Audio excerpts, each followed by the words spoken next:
喺呢一個幾乎所有嘢都變得越嚟越快嘅年代，我決定慢落嚟。哇，好耐冇見，大家幾好嗎？我係冬菇妹，今日嘅時間係2026年嘅2月12號，我決定返嚟重新開始錄 podcast。我以前呢個 podcast 個名呢叫做冬菇妹成長閱書區。我而家先發現原來我做咗17集，但係最近我決定我要重新返嚟啦。我即將會改名成為冬菇妹成長哲學。至於點解有呢個改變，大家聽我慢慢去分享。咁我好記得啦，當時我動機其實我係好想去有一個另外嘅一個頻道，咁去分享一啲我最近睇咗嘅一啲書啦，一啲嘅感悟。目前都有經營緊嘅一個 IG， 比較多嘅內容始終都係一個短嘅視頻啦 short reels 啦為主。咁好多時候你有啲更深入嘅內容，你要比較長嘅時間，有機會係15分鐘至到30分鐘，或者甚至1個鐘嘅時間，你先可以慢慢去整理好，分享俾大家知道。當時點解3年之前我選擇停咗喺度呢？停咗17集嘅內容呢？我而家諗翻起就係當時我一邊就忙緊準備 DSE 啦，一邊呢就忙緊做翻自己嘅 IG 啦，因為始終都想將嗰個 focus 個精力放翻 IG 嗰度。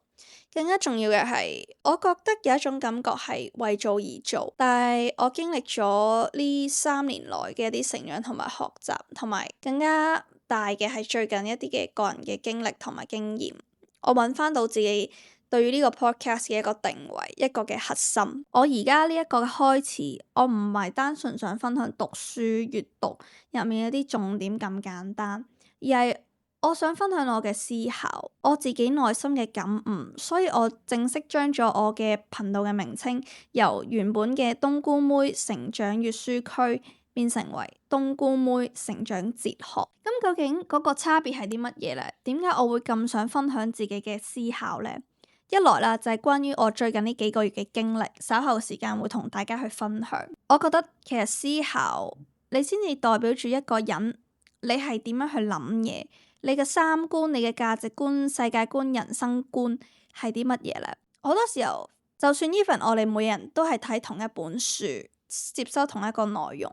但係因為我哋嘅思考方式、我哋嘅思維有唔同，而導致嘅就係我哋每個人睇完呢一啲內容得到嘅感受嘅感悟都唔同。而更加重要嘅係，我覺得做 content creation 做內容嘅時候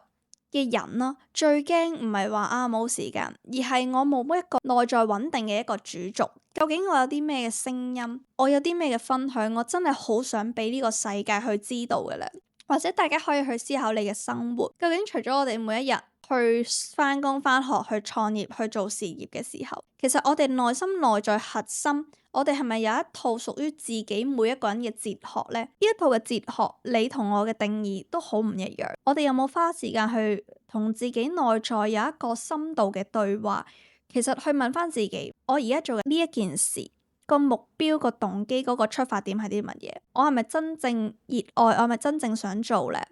同埋，我覺得我自己係一個對於世界係充滿住好多好奇心嘅人。由細到大，我都好中意去學唔同嘅知識。譬如而家入咗大學啦，咁個自由度會更加高，時間彈性都更加高啦。其實我最近呢，對於心理學、哲學以及係一啲歷史、人文嘅修養係非常之感興趣。我會覺得係我哋一定要去揾到一啲嘢，係超脫於我哋自己目前做緊嘅專業、做緊嘅事業，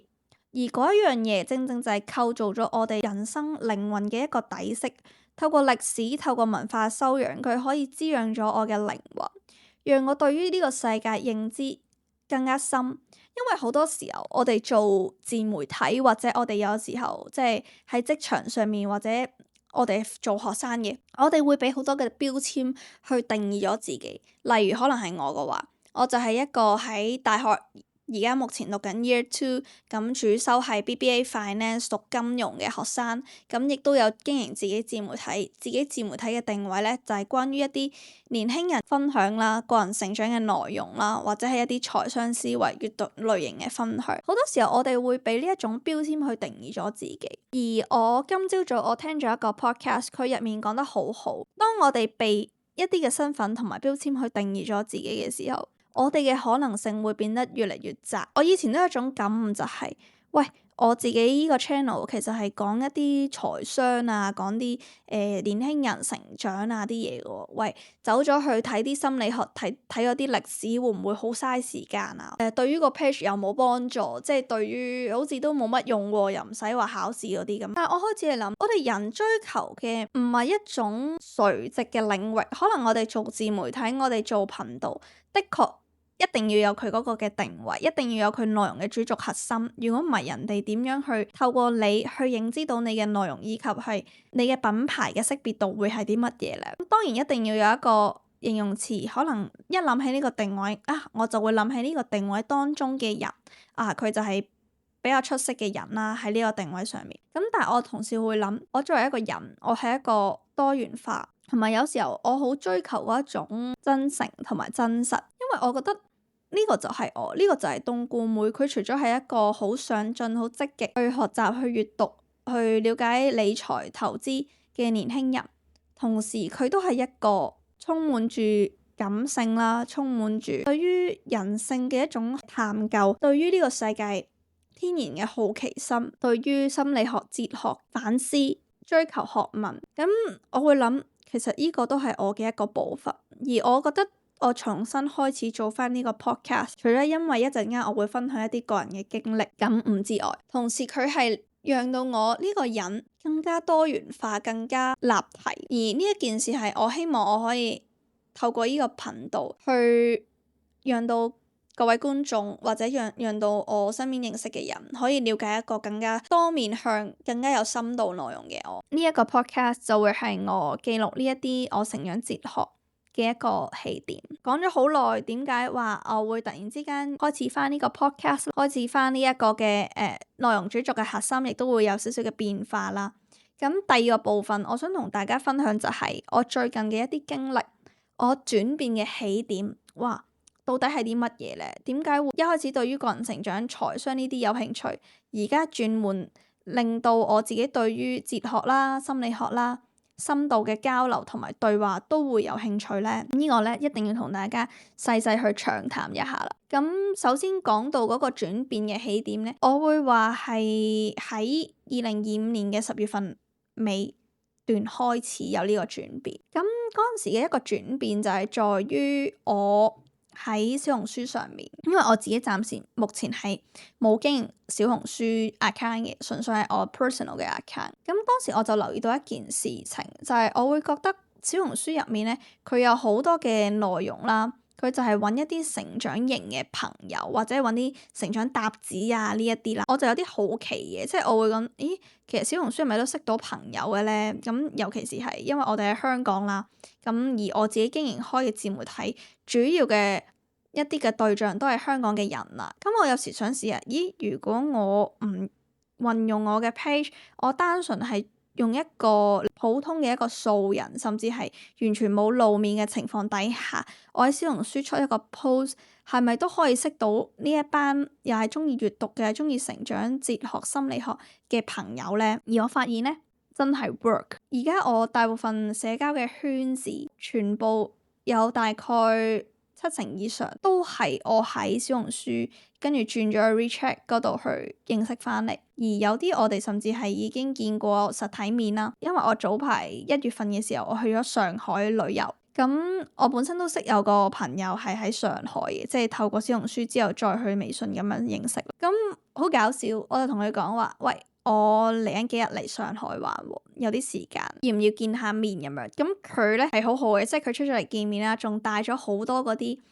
上海一啲手信零食俾我啦。咁當時我都幾 surprise 嘅。雖然我知道呢一個唔係我第一次見網友啦，因為見網友對我嚟講係好正常同埋好平凡嘅事。基本上由我中學嘅時候已經開始好熟悉呢一種嘅氛圍啦。嗰刻我就覺得，哇，其實人與人之間嗰種連結、嗰種嘅聯繫係我想追求嘅事，亦都係我會覺得非常之神奇。我哋只係透過小紅書嘅形式，我唔係透過可能係我做自媒體嘅身份，或者佢本身都唔係做自媒體，佢單純係一個喺上海大學入面讀緊研究生，亦都係中意個人成長同埋中意閱讀嘅朋友嘅。咁我會覺得呢件事真係好神奇。咁 even 去到即係再講前少少嘅例子啦，就係我之前有認識一個係喺深圳嗰邊讀緊，唔知 Year 4定 Year 5，因為佢係準備係做醫生嗰啲。咁佢咧知道我喺香港，因為深圳同香港嗰個距離都非常之近，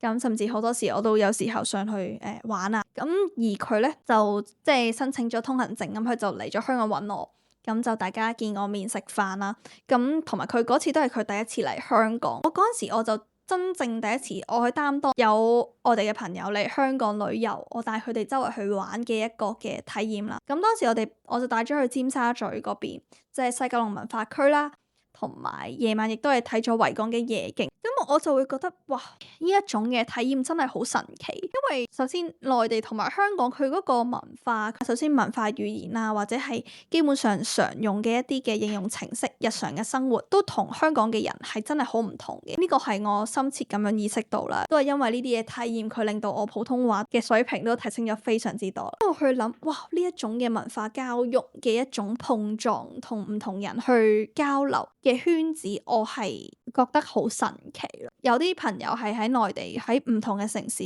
重慶、佛山、鄭州或者係天津、上海，我都有認識一啲嘅網友啦、朋友啦，我就會覺得佢哋係嚟自唔同嘅圈子，有啲可能佢哋係讀緊 master， 有啲仲讀緊本科，有啲就已經係出嚟做個人 IP 創業，有啲已經係出咗嚟做嘢，但係佢令我會覺得人與人即係更加理解到一樣嘢，就係人與人嘅差別就係在於信息差。好多時候我都會去諗嘅，因為以前嘅我會覺得香港呢個地方係非常之發達，同埋我哋想學啲乜嘢就已經可以得到啦。咁因為當時我身邊比較多嘅朋友都係即係做自媒體做 creator，多數嘅朋友都基本上係你當100%啦，都係喺我嘅 social media 嘅 page， 咁我哋去認識咗有線下嘅見面，或者我搞讀書會，大家嚟到咁就認識咗，我參加唔同課程認識，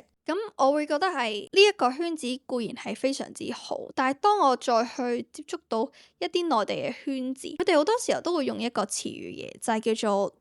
內卷啦。我從佢哋一啲說話啦、一啲行為啦，其實我係好 feel 到呢一種文化嘅差異同我哋香港係好唔同。而至於所謂信息差嘅差異，我覺得呢個係重點。佢哋有時用啲學習嘅 apps， 例如係可能睇電子書，用微信讀書啦，聽 podcast 用小宇宙啦，或者佢哋有好多一啲學習型嘅社群。我覺得呢啲呢，就係正正係佢哋嘅介紹，令到我而家都開始用多咗好多微信讀書去睇書，亦都有用小宇宙去聽 podcast， 去了解佢哋究竟聽開啲乜嘢。我就發現佢哋聽有興趣嘅內容，即係例如個人成長，一啲女性嘅成長，同我平時有興趣嘅內容真係好相似。我會覺得喺呢個過程當中，佢慢慢再深化咗我對呢個世界認識嘅叫做廣度同埋深度。透過信息差呢一樣嘢，原來可能大家用嘅 AI 有啲唔同，可能我哋喺香港主要都係用 ChatGPT、Gemini、Notebook LM， 而佢哋可能係用豆包、用 DeepSeek。最近我琴日先知道有一樣嘢叫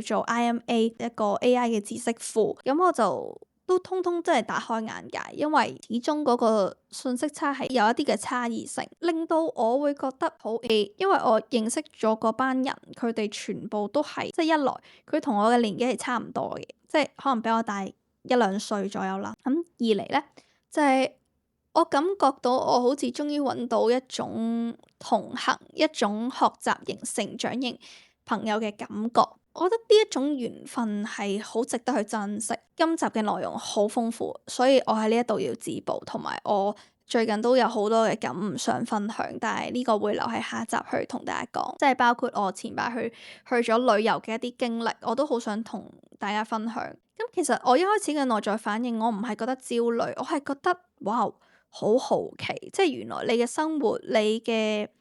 平時用開接觸到嘅信息源係咁樣噶喎。我會覺得呢個世界頓時立體咗起嚟，同埋令到我會有一個更加開放嘅心態去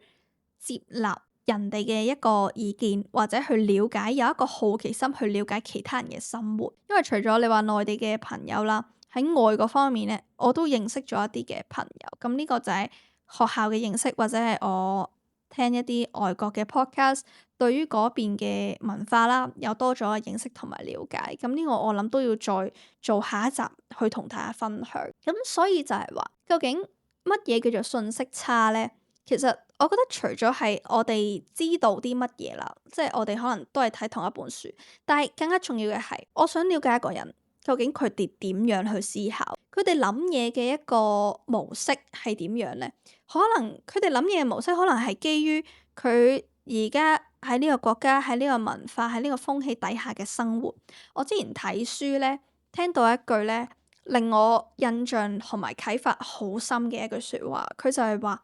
人其實係一個時間同埋空間交錯嘅一個產物。我諗起我就覺得，哇，真係好重。首先我哋由呢個句子去分析咯，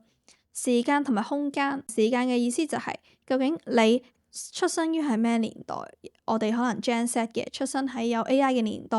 有智能手機嘅年代，呢個已經係好不同。空間就係，我所在嘅城市國家係乜嘢？我所在嘅係香港呢一個好發達，金融體系非常之成熟啦，同時亦都係第三產業，基本上90% 以上都係第三產業嘅一個城市。咁而呢樣嘢就會構造咗，咦，我係點樣諗㗎？可能我哋香港人，我哋會追求一種嘅就係，首先事業嗰邊一定要成功啦，其次就係我哋一定嗰個感受到嗰個生活節奏一定係比較快一啲啦。相比起可能喺內地一啲嘅2、3線城市，或者我哋本身個物價水平都係比較高，咁亦都係要努力去 afford 呢一樣嘢啦。呢一個就係個差異咯，即係無論係香港同內地嘅差異，或者香港同其他國家嘅一個差異，就導致我哋每一個人嘅獨特性、市場嘅文化、討論嘅深度、思考嘅密度。佢令我意識到，我透過多元化嘅人去相處嘅時候，我就會意識到呢個世界唔係平面，每個圈子都有自己嘅語言，而我就會好想將呢一個嘅感悟去同大家分享。大家都可以諗下，你而家生活當中你所最接觸最頻繁嘅5位朋友係邊一個呢？你到底你平時接觸開嘅係一啲咩嘅圈子呢？有時候圈子係真係塑造咗我哋嘅語言，呢個我係絕對認同。即係有時候同一啲比較中意學習、中意成長嘅人一齊，你自己都唔夠膽懶惰，因為你會諗，死啦，今日我有啲乜嘢可以再同佢哋講呢？如果我最近冇嘢學到嘅話，其實我都唔知同佢哋講咩好。或者你唔係嗰個領域嘅專家，你就會覺得，哇，呢個領域我完全唔識喎，完全答唔到嘴喎。咁呢個就係佢促使到我要不斷去 keep 住去提升同埋進步嘅一個原因。呢個已經成為咗我每日嘅日常。我會覺得就係人與人之間嘅差距，有時候唔係一個能力咯，而係你接觸到嘅視覺有啲乜嘢唔同。同埋我都好記得我貴人有同我講過一句説話，佢話永遠唔好失去對於人嘅一個好奇心。對於人嘅好奇心係非常之重要嘅，即係無論嗰個人係嚟自乜嘢國家，嚟自乜嘢城市，佢身份地位職業係啲乜嘢，你都要對佢有好奇心。因為我哋有一個信念就係每一個人都有佢可以值得學習嘅位置。Even 佢可能只係一個家庭主婦，冇接觸社會好多年，主要嘅 focus 喺家庭，其實你都會有學習，可能去好奇究竟係乜嘢導致佢會有呢個選擇呢？即係啲乜嘢導致佢覺得其實家庭都好重要喎，而導致佢選擇成為一個家庭主婦，或者究竟佢對於家庭呢個定義係點睇呢？佢對於養育好小朋友，佢對於育兒其實佢係點樣去諗嘅呢？佢嘅思考係點樣呢？咁我覺得呢個就係，我覺得我自己啦，要有呢一種嘅好明確、好清晰嘅一個信念，就係知道一定要對人保持好奇心，無論嗰個係咪我嘅一個榜樣，係咪佢所處嘅位置，係咪我有興趣嘅領域或者行業，佢所達到嘅高度係咪我想追求嘅，你都要有呢個好奇心。大家都可以思考下，大家最近接觸到嘅新圈子有冇為你帶來咗一啲乜嘢改變呢？嗰個改變未必話哇真係好大啊，令到你轉咗去創業啊，轉咗成個行業唔同，而係佢對於你自己內在、你嘅價值觀、你嘅人生觀、你嘅成長嘅經歷，佢有冇為你帶來一份嘅啟發或者一個 insight 咯？可以咁講，係啦。咁呢個係我會去諗嘅，就係圈子嘅不同導致我對於內在嘅探索亦都多咗，所以亦都想開呢個 podcast 同大家去分享呢一段嘅經歷。咁而第3個部分啦，我個 podcast 嘅 channel 名已經改咗成為冬菇妹成長哲學。其實我冇公開同人去講過啦，even 我自己朋友，我冇同大家講過就係點解我會開始迷上咗心理學同埋哲學呢？呢一樣嘢我喺 IG story 嗰度之前有略略分享過，我話我對於唔同嘅領域有興趣，但係我冇講過原因 why 點解。咁而家係時候同大家分享一下。以前嘅我好着重於一樣嘢嘅，即係講緊係2-3年前或者基本上係1年之前嘅我啦。我會好着重於係所有嘢都要去快咯，你一定要盡快得到成功，成功一定係我要追求嘅嘢。點樣去提升自己嘅效率？點樣成為一個更好嘅自己？點樣去做好啲嘅呢一樣嘢？成個人呢係好急啦，好急進啦，好想快啲得到某啲嘢，或者我會試圖去用呢樣嘢，可能我識而我逃避咗我本來要學嘅一啲嘢啦。咁呢個都有排講，都要開另外一集。但係 anyway， 我最近去問自己一個問題，就係點解我咁想成功？成功對我嚟講個價值係乜嘢？其實呢個可以拆開3個啦。咁第一可能係恐懼，因為我唔想去到我30歲嘅時候，我仲係一事無成。我係好想係成為一個好優秀嘅自己，我真係好想成為一個好出色嘅，無論係自媒體創作者、creator、創業家、投資人，我係好想成為呢一樣嘢。我好想我嘅價值係取決於我究竟我影響到幾多人，呢個係第一點。其實同時個反面就係我恐懼咯，我恐懼自己不被看見，我恐懼自己被人淘汰，我好驚自己被落後。第二啦，我自己身份認同，因為我就係想成為嗰一種閃閃發光嗰一種領頭羊，可能都關我嘅紫微斗數事啦。紫微破軍，我注定係一定好想去做一啲同一般人唔同嘅事，唔想成為平庸嘅人。我之前睇咗段 reels， 佢第一句說話就已經點醒咗我，觸動到我。佢就話 I don't want to be ordinary, I want to be extraordinary。 我覺得呢個就係我嘅座右銘咯。我唔想成為一個普通平庸嘅人，我好想有好強嘅主體性。而主體性呢樣嘢我會單獨開一集去講，佢對我嘅影響實在好深。I want to be extraordinary，我想成為非凡同埋一個好優秀嘅人。我覺得呢樣嘢係不停驅使我去學唔同嘅嘢啦。咁除咗恐懼啦、身份認同啦，不過第3樣嘢會係比較咯，因為我會有一個比較嘅就係我個人之前都有同我分享一樣嘢，佢就係話當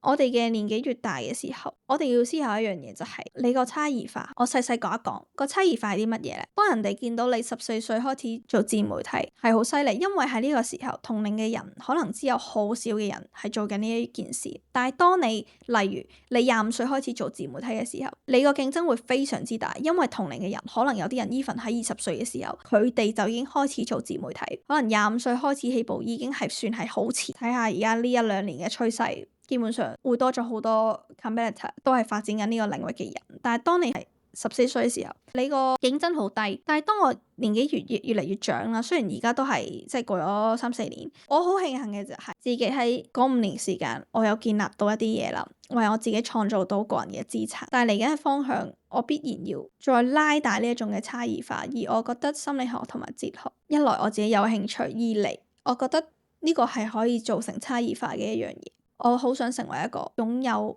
內外修養、內外兼備嘅人，喺物質世界成就都係一定要我好想去追求啦。其次就係我會去思考自己內在文化嘅修養，自己究竟了唔了解自己想成為邊個，究竟我呢啲信念從何而來，呢一種打爛沙盤問到篤嘅一種決心同埋好奇心，係我最大嘅一個優勢。我好想做呢樣嘢。好多人以為自己喺度追夢，其實係逃避緊自己嘅恐懼。我自己一定都會有啲時間係想拖延，係想死啦，啲嘢咁難，唔想搞，唔想諗，唔想用腦，一定會有嘅。但係我諗，我最近又聽到一句說話，向死而生。如果今日係我生命當中最後嘅一年，今年係我最後一年喺呢個世界上生活，我會想實踐啲咩？我會想做啲乜嘢？人追求嘅往往都係最頂層，就係 self-actualization， 即係一個自我實現。我覺得我而家分享呢樣嘢，我做 creation， 我做創作，佢令到我覺得我生命係有意義。所以我諗呢一種嘅恐懼，呢一種嘅不確定，我必然係要去面對，因為佢係我追求呢一樣嘢過程當中必經嘅階段。心理學當中有個好出名嘅心理學家啦，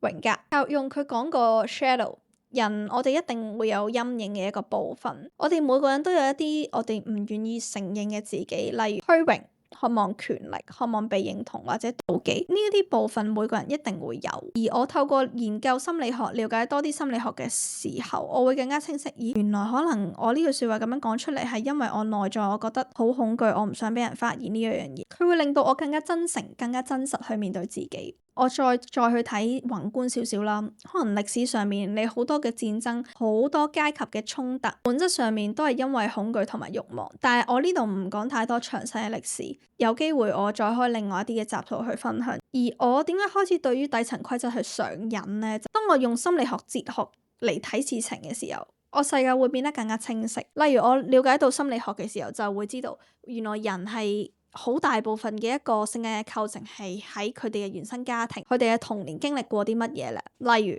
Attachment Theory 入面有講過人類有4種嘅依戀模式啦，安全型、焦慮型、逃避型啦，同埋混亂型啦，呢4種。呢4種嘅模式往往嘅建立係喺我哋童年時間，我哋得唔得到我哋嘅照顧者或者父母嘅一個對待，去構成咗我哋日後喺處理人際關係、親密關係上邊嘅一種模式嘅重複。如果我哋冇意識到呢一樣嘢嘅時候，我哋好多時候就會去諗係咪對方嘅問題。其實好多時有機會係喺原生家庭，你能唔能夠喺3歲之前得到一種無條件嘅照顧同埋無條件嘅愛呢？呢個往往係構成我哋喺未來嘅人生如何去處理人同人之間呢一種嘅關係。咁關於呢一個部分，我之後都會開另外一集去分享俾大家。咁所以就係你會睇到一個模式㗎。宏觀去講，權力點樣維持，資源點樣分配，情緒點樣被操控，群體當中點樣被動員，呢一啲所謂嘅哲學當中所講嘅一種意識形態。而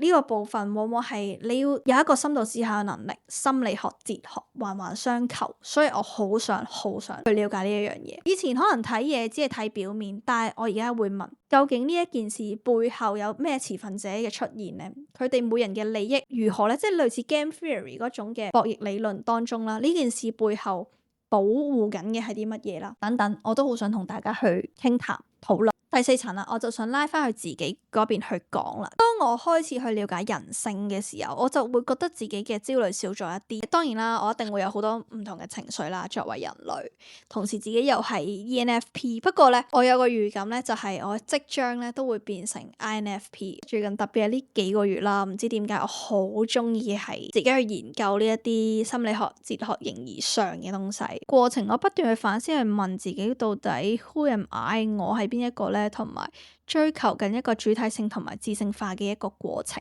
當中咯，我可以形容係好慶幸啊！就係我今日2026年嘅2月12號星期4下午1點15分，我呢個時間段錄緊呢個 podcast， 我即將要走出嚟去面對呢個真實嘅社會，同埋面對翻大家，去發揮翻我本該有發光發亮嘅影響力，同埋將更加多面向嘅我呈現俾大家知道咯。所以我就會諗，其實人嘅內在咁複雜，啱啱我都同大家分享咗好多關於呢方面嘅內容，點可以用90秒就講清楚呢？所謂 IG Reels 短影音嘅年代，我覺得嚟緊慢嘅內容會係未來嘅趨勢。真正成熟嘅思考從來唔係追求一個答案，而係你去理解嗰個嘅動機咯。最後呢個部分我去講一講自己嘅標題啦。喺呢個快嘅年代，我選擇慢慢咁樣去思考。本身自己都做緊 short reels， 做緊短少少嘅內容啦，90秒啊，120秒咁樣。我好早就已經發現咗當中嘅限制，因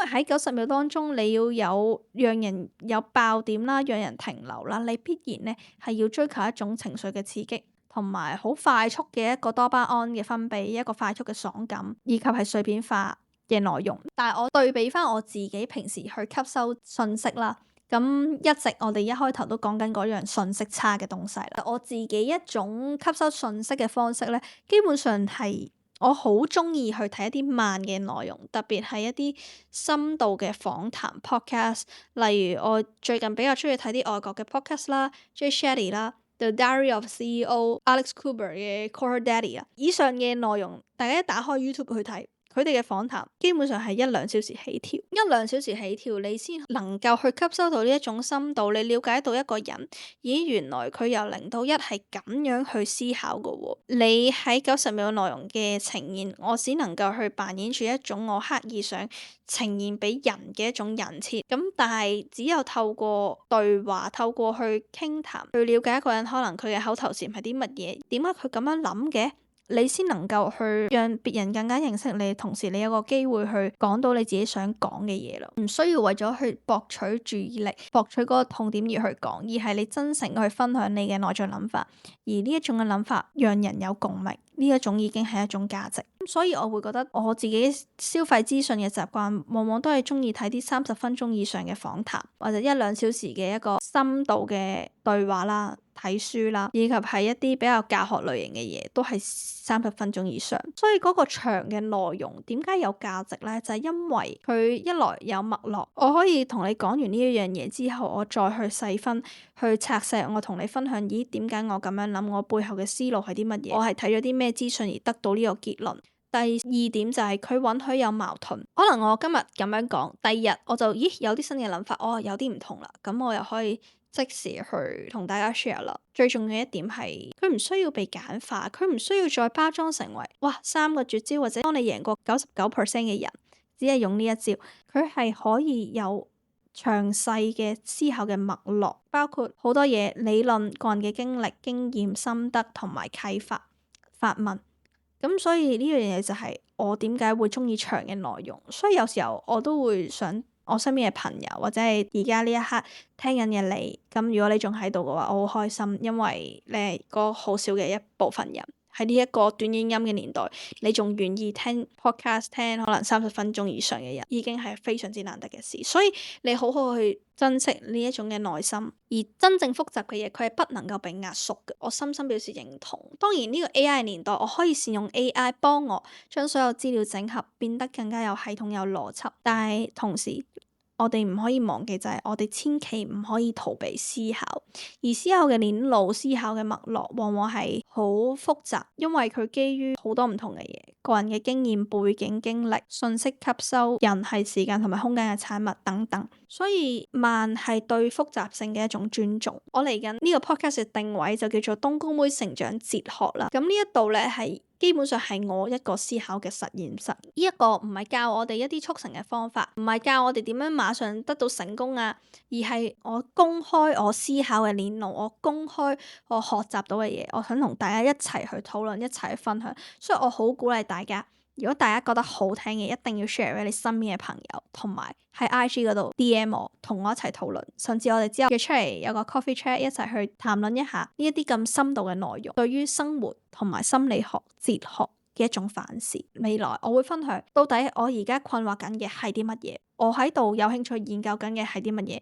如果你喺呢一度，你都正在問嘅同我好似嘅問題，就係人究竟嘅價值在於邊一度呢？主體性又係啲乜嘢嚟呢？我係邊個？我想要成為點樣嘅人？我可以話呢度非常之適合你。呢個世界可能會變得越嚟越快，但係我哋思想唔需要跟住焦慮。如果你願意，我哋可以喺呢一個地方慢慢思考。我哋每個人相遇都係一種嘅緣分。今日有幸我哋喺呢一度透過個聲音同你陪伴咗你接近半小時嘅時間，我極大嘅感恩。同時我覺得最重要嘅一點就係，我今年我19歲，我錄呢個 podcast，其實佢印證住記錄住我思考嘅過程同埋變化。我啱啱都有聽嘅，即係我錄呢一個 podcast 之前呢，啱啱我有聽翻我3年前嘅一個 podcast， 嗰把自戀嘅聲音，嗰一個天真無邪自己，原來3年時間係改變到嘅，可以話多可以話少，但係我依然係嗰個我依然係喺行緊我自性化嘅一個過程，一步一步去整合到自己。咁今年19歲，我期待我喺10年之後29歲睇翻，原來哇，當初19歲嘅我係咁樣思考。如果呢個過程呢10年有你嘅陪伴，我非常之感恩。最後今日講咗咁耐啦，我想問大家一個問題，就係喺你嘅眼中，你覺得人生嘅哲學係啲乜嘢呢？我相信好似我哋一開始提到啦，每個人都有佢哋學習嘅一種哲學，或者喺呢個社會當中生存嘅一種哲學。而我嘅哲學就係，我會一步一步去完善自己，我想成為一個內外都兼備嘅人，包括喺物質世界嘅得到成功、得到影響力，同時我嘅內在修養，我對於自己情緒嘅穩定，我對於心理學哲學嘅反思同埋認識，可以喺呢個過程當中慢慢去完善。對於歷史，而我覺得人係一個立體化嘅東西，係好多面向，而我好樂意將我呢一部分嘅面向真實地呈現俾大家。多謝。咁呢個就係最尾啦，結尾啦。咁如果大家咧中意我呢一集嘅 podcast 咧，可以俾一個5星嘅好評我啦，亦都可以喺 Apple Podcast、Spotify 唔同嘅平台都會可以聽得到我呢個 podcast。咁最後好想大家 follow 我嘅 IG、Instagram Chloe_0622_ 喺嗰度可以將你對於呢條問題嘅答案 PM share 俾我知道，亦都好歡迎大家將呢一集嘅 podcast share 俾你身邊嗰種好中意反思、好中意一個人去思考、好中意了解呢個世界嘅人。多謝大家，拜拜。